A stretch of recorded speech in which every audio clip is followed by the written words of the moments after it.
कमळे कमळे कमळे अगं उठ की.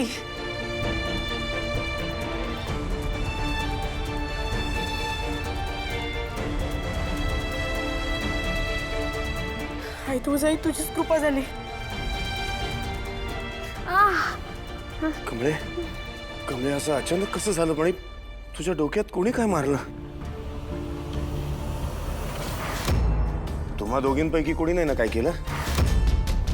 अरे काय काही काय बोलतोयस तू? आम्ही कशाला असं काही करू?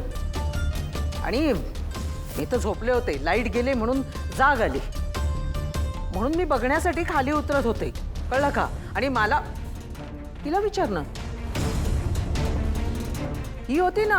हे काय मी असा टॉर्च घेऊनच चालली होती, ही होती मध्ये. तिला विचार वाटल्यास. वय त्यानं मी एकदमच खोलीतनं बाहेर पडलो. तर या दोघी जर खोलीतच होत्या तर मग कमळेवर हल्ला कोणी केला? कमळे तुला तुला कोणी मारलं काही? म्हणजे त्याचा चेहरा वगैरे बघितलास का बाळा? नाही, कोण कोण दिसलं नाही मला. बाळा नीट आठवून सांग, या दोघींपैकी कोणी होतं का? हं? नक्की?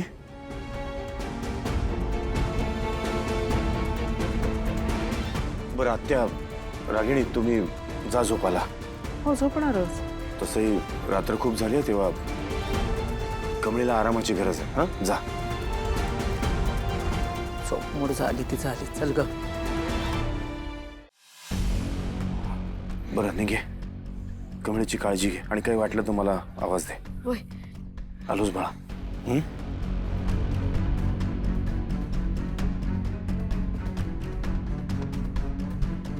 कमळे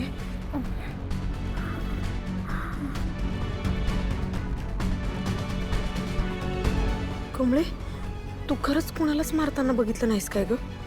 नाही ग, मला कोणीच दिसलं नाही. खरं कोण तर जवळच होतं असं वाटायलंय बघ.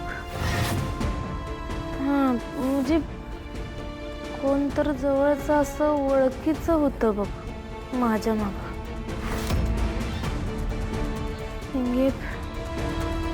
आया ना आबांची आठवण येईल. आईला तर यातलं काहीच माहीत नसेल. हवं त्यासनी एकदा बघतोय असं झालं.